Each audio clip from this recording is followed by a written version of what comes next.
जय भीम, नमो बुद्धाय।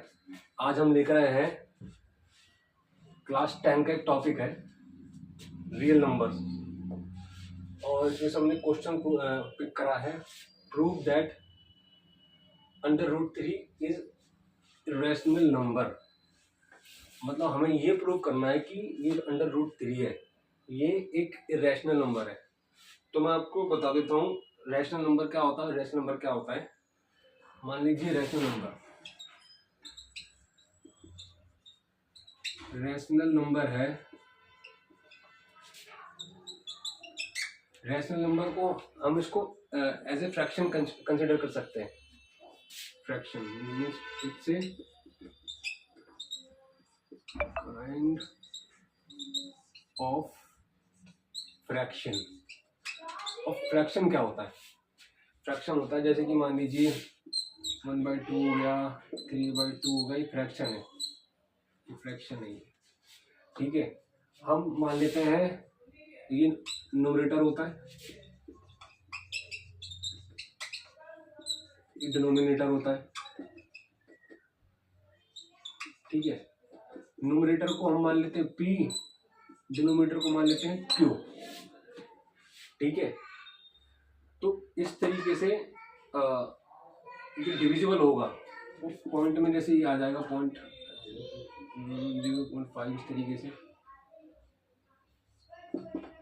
तो इस तरीके से ये सेम होना चाहिए √3। और इरेशनल नंबर का मतलब क्या है? इरेशनल नंबर का मतलब है कि मान लीजिए कि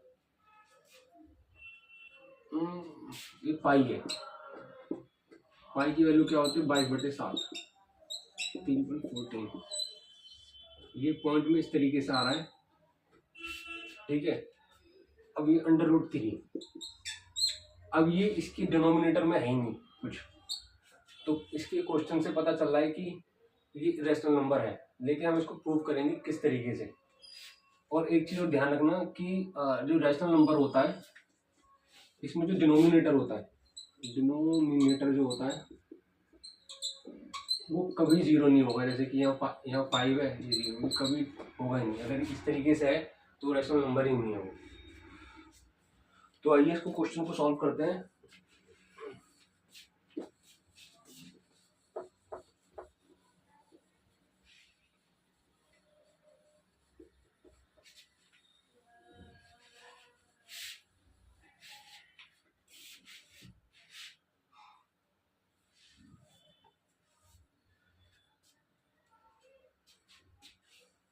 देखिए,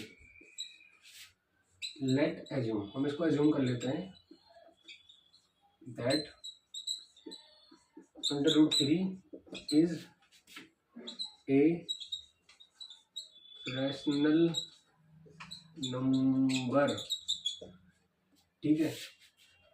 P and Q is a fraction with no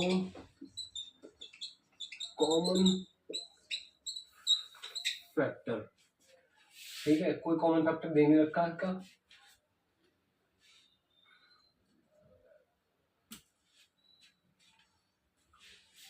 P and Q are integers. अभी इंटीजर्स क्या होते हैं? मान लीजिए ये लाइन हमारी,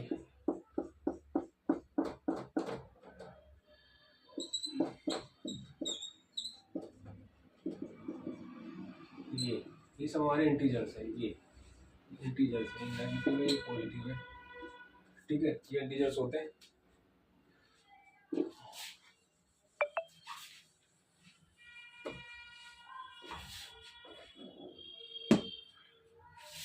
तो इस हिसाब से ये वैल्यू क्या बन जाएगी, ये बन जाएगी। हम इसको ऐसे लिख लेते हैं, ठीक है। अब हम क्या करते हैं, स्क्वायरिंग करते हैं दोनों की। स्क्वायरिंग बोथ द साइड्स,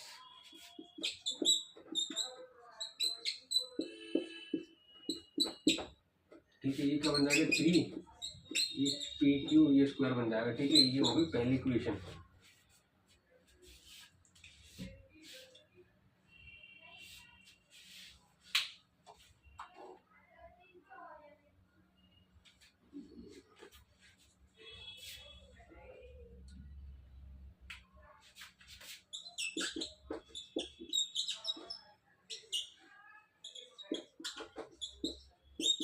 ये हो गई पहली इक्वेशन। ठीक है,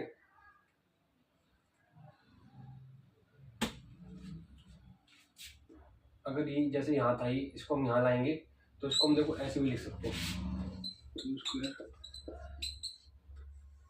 ये।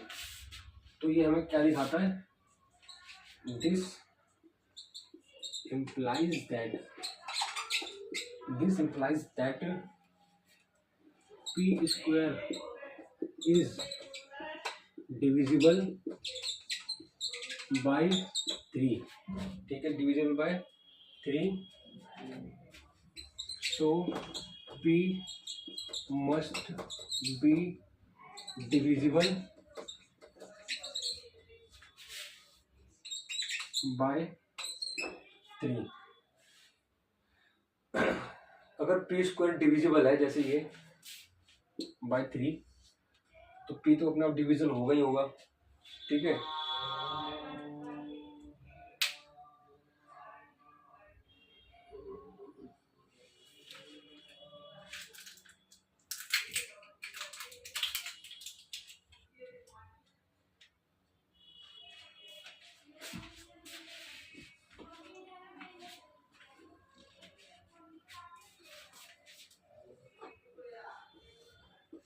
let p equal to 3 for integers। ठीक है, अब p को 3 के मान लेते हैं, हम p को 3 के मान लेते हैं, तो ये क्या हो जाएगा 3 स्क्वायर। ठीक है, ये इक्वेशन बन गई, ये होगी दूसरी इक्वेशन। अब देखिए, जिस हिसाब से p Q is divisible by 3, p must be divisible by 3, इसी तरीके से अगर हम इसको ऐसे लिख दें, इसको रब कर देता हूँ ऊपर से,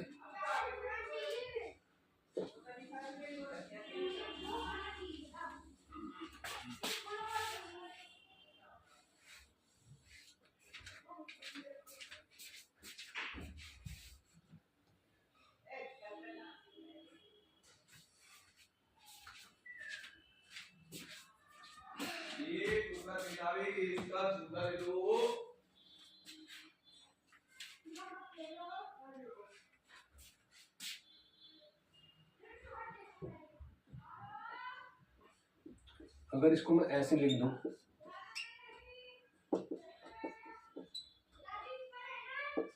तो कोई दिक्कत है, लेकिन इसमें क्या दिखाता है, ये क्यू स्क्वायर। इसी तरीके से यहाँ लिख देंगे हम, जैसे कि दिस इम्प्लाइज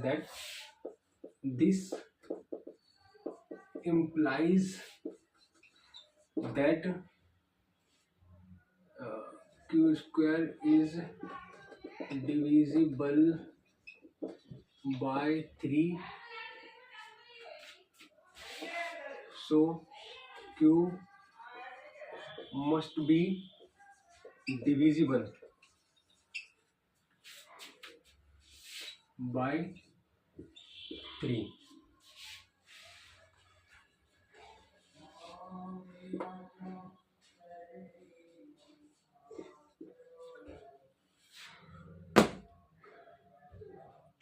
अब देखिए, इसमें जो 2 इंटीजर्स थे q और p, ये क्या है, दोनों डिविजिबल बाय 3 है। ठीक है, divisible by 3, not divisible by √3। अगर √3 से होते तो हम इसको रैशनल कंसिडर कर लेते, तो ये ऑब्वियसली 3 से डिविजिबल है, इसका मतलब ये है कि ये इरेशनल नंबर है ये। ठीक है, P and Q have a common factor of 3। ठीक है, मैं इसको रब कर रहा हूँ, आप इसको स्क्रीनशॉट ले लेना या फिर इसको रिवाइंड करके देख लेना। और बार बार कोशिश करना कि मतलब जब भी प्रैक्टिस करते हो तो रफ के अंदर जितनी बार लिख के क्वेश्चन को प्रैक्टिस कर सकते हो उतनी बार करना। मैं इसको रख कर देता हूँ।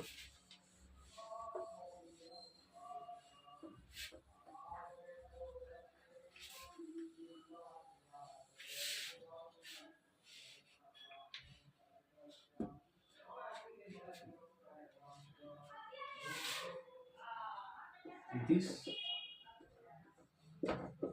contradicts initial assumption। क्या थी assumption?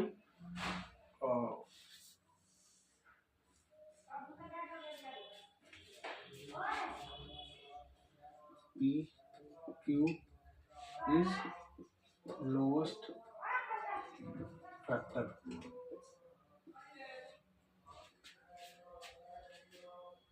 अब यहाँ लोएस्ट फैक्टर का मतलब क्या है, जैसे हम ये 3 है और √3 है तो इसका क्या होता है 1.73 होता है, लेकिन कॉमन फैक्टर क्या है 3 है और लोअर कॉमन फैक्टर क्या होना चाहिए, ये होना चाहिए। तो ये इसको कॉन्ट्रडिक्ट कर रहा है। कॉन्ट्रडिक्ट क्यों कर रहा है ये, क्योंकि 3 से डिविजिबल है ये दोनों इंटीजर्स P एंड Q। होना किससे चाहिए था, इससे 1.73 से।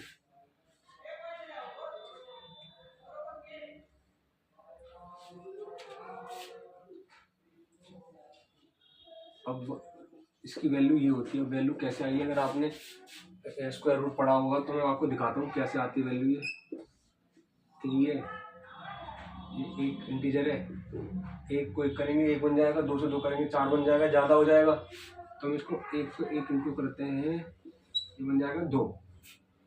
ठीक है, 1 और 1 इसको ऐड कर देंगे 2, यहाँ पॉइंट लगा देंगे हम। ठीक है, और पॉइंट लगने के बाद ये हमेशा पेयर में जाता है आगे ऐसे करके, तो 2 0 लगा देता हूँ मैं। अब 26 छक्के 27 तो 7 189 11 बन गया। और 27 और 7 34, 2 0 लगा दो 3 3 3 9 3 चौके 12 10। तो इस तरीके से वैल्यू आई है। ठीक है, तो ये प्रूव हो चुका है कि √3 is a irrational number, is an irrational number. अगर ये 1.73 से डिविजिबल होता तो हम इसको कंसिडर कर लेते। सबसे पहली बात तो उसमें सबसे बड़ी चीज़ यही है कि जितने भी रैशनल नंबर होते हैं वो डिविजिबल नहीं होते 0 से, और इरेशनल नंबर है। क्यों, क्योंकि P and have a common factor of 3 and what it should be 1.73। ठीक है, तो ये कॉन्ट्रडिक्ट कर रहा है उसको, तो ऑब्वियसली ये इरेशनल नंबर है। और आप इस क्वेश्चन को बार बार प्रैक्टिस करिएगा। थोड़े से मतलब होते तो इजी हैं, लेकिन थोड़ा rational number, irrational number, natural number जो होते हैं उन चीज़ में आपको पता होना चाहिए कि क्या चीज़ें होती हैं।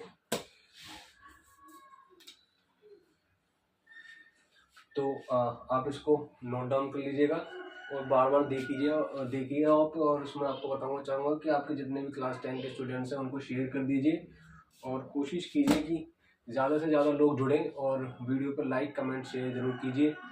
और कमेंट्स में हो सके तो जय भीम नमो बुद्धाय जरूर लिख दीजिए, क्योंकि जय भीम जो एक नारा है वो हमारे समाज को जागरूक करने के लिए है और ये शिक्षा का एक नारा है, न्याय का एक नारा है और ये सामाजिक कल्याण का एक नारा है। और इसी के साथ मैं आपसे विदा लेना चाहूँगा और प्रैक्टिस करते रहिए, क्योंकि मैथमेटिक्स एक प्रैक्टिस का ही सब्जेक्ट है। इसी के साथ जय भीम नमो बुद्धाय।